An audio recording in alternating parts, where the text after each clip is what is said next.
Hi, I'm Mike Bellevue, and today we're out at Duelist Den to talk about the Lyman Great Plains Rifle. Now, some of you saw me build this from a kit. I've got a series of videos out there on how I did this. This rifle is made in Italy, and it's made exclusively for the Lyman Products Company in Middletown, Connecticut. And it's a pretty close replica of a Hawken rifle.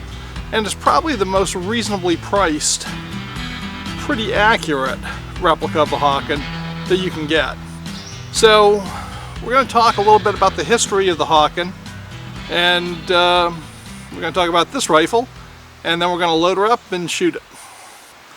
People generally associate Hawken rifles like this one with the Mountain Man era, the Rocky Mountain fur trappers. And technically that's not incorrect, but this would not have been the prevalent rifle in the mountains during the Mountain Man era.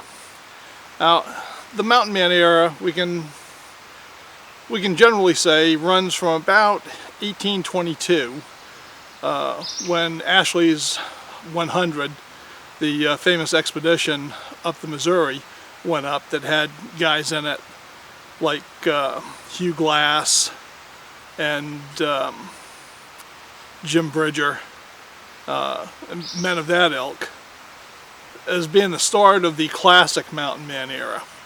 And if we take the last rendezvous as being the end of the Mountain Man era, that was in 1840.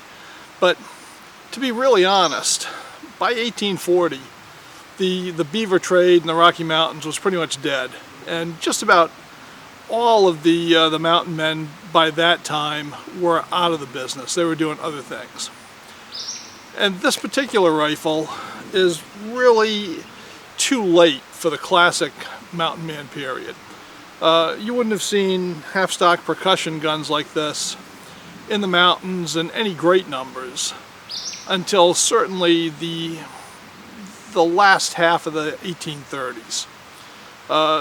Now, there would have been Hawken guns there earlier. The Hawken brothers started their shop in 1822.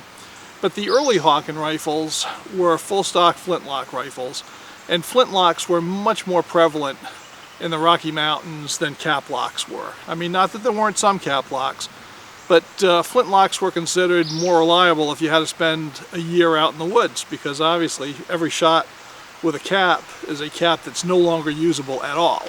Whereas with a flint, you can nap them sharp again. If you hit the point where you can't sharpen them, you're out of flints, you can use native flint, native obsidian.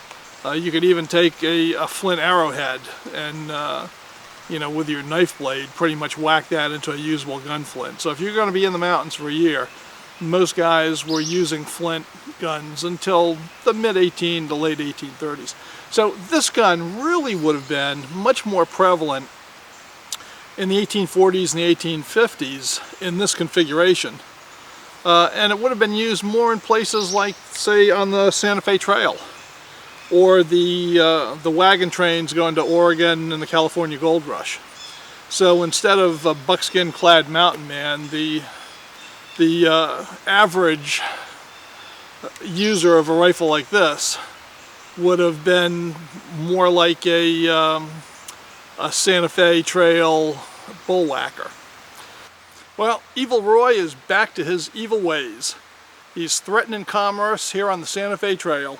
So let's see if we can't persuade him to back off with a 54 caliber pill from the Lyman Great Plains Rifle.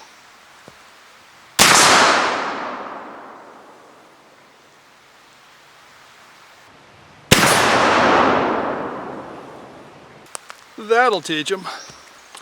Alright, let's load this up. This particular Great Plains rifle is 54 caliber, and the 54s come in two different rifling twists. You can get a real fast twist, I think it's like a 1 in 22, and that's for the guys who like to hunt with sabots or conical bullets, slugs, that sort of thing, because it'll stabilize them. And you can get it in a slow twist, 1 in 66, which is good for round ball shooters like me, and that's what this gun is. So I'm going to be loading it with 2F Go X powder. And with a 54, you could go either way. You could go 3F, you could go 2F. Of course, you use less 3F. 2F provides lower chamber pressures, which is why I like it when you're running pretty heavy loads.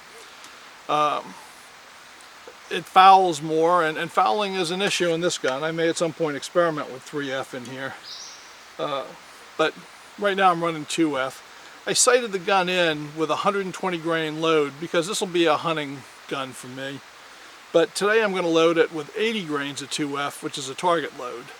And we'll hope that it's hitting pretty close to 0. If I find I can't hit anything, I may bump it up to 120 grains. So we're loading round balls. I'm using these Hornady's 530 diameter.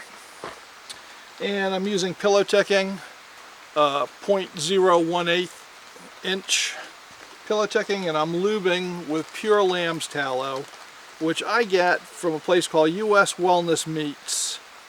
It's not always available, it's kind of a seasonal thing. And I will tell you, if you order from them, the minimum order is $75, which is a lot of lamb's tallow. And in fact, we've got, the soda fridge out in the garage. The whole vegetable crisper drawer is full of 2-pound tubs of lamb's tallow from there. But usually when I order it, I throw in maybe a couple of ribeye steaks or stuff like that to make up the order. But there is a minimum order, so you should know that. Sometimes it's available from Dixie Gun Works, and there's no minimum order there. So if you can find it at Dixie, that might be a good way for you to go. It does not go rancid, by the way, so you can store it at room temperature for as long as you'd like. So the trick here is I'm going to fill it with powder. So like I said, I'm using 80 grains of 2FG Go X.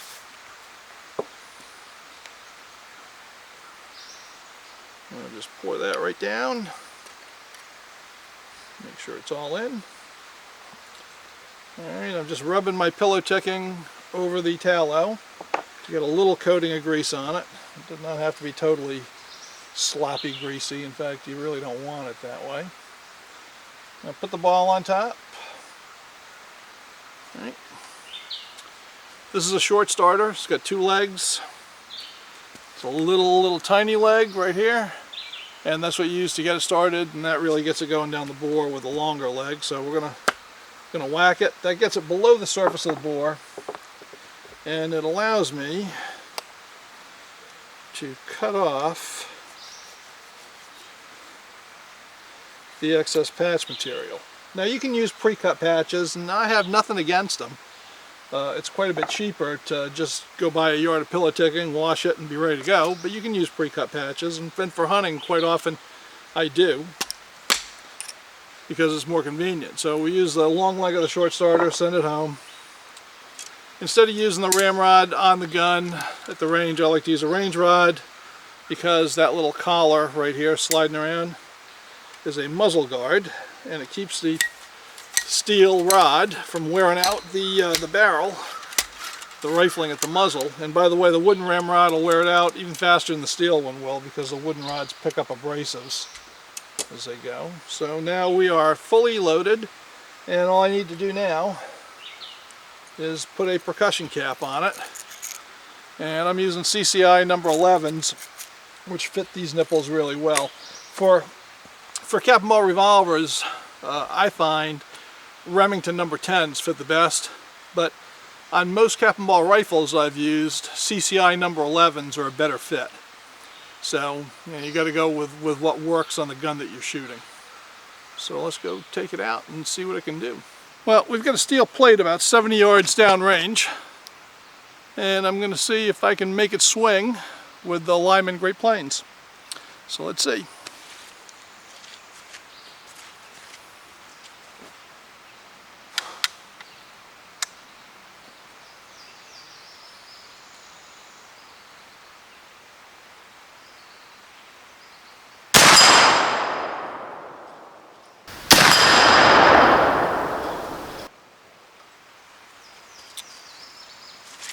Drilled it.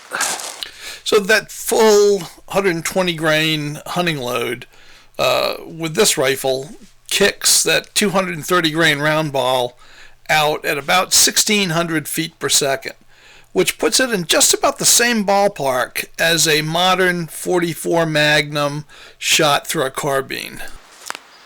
Alright, let's see if I can take out a water jug at 40 yards with the Great Plains Rifle.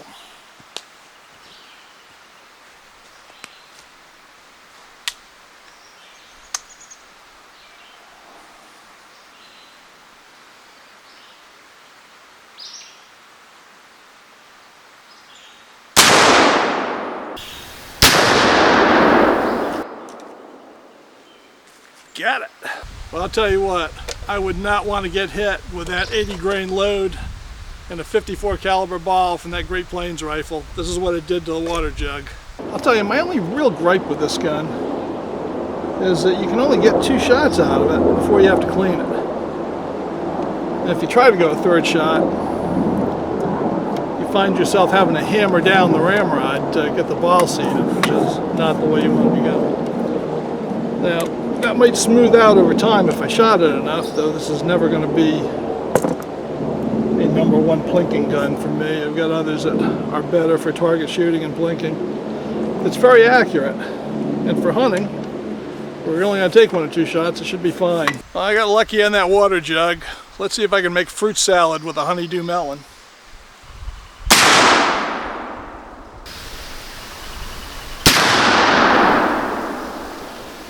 Shredded that. Well, let's finish up with the bad guy's view of the Lyman Great Plains Rifle.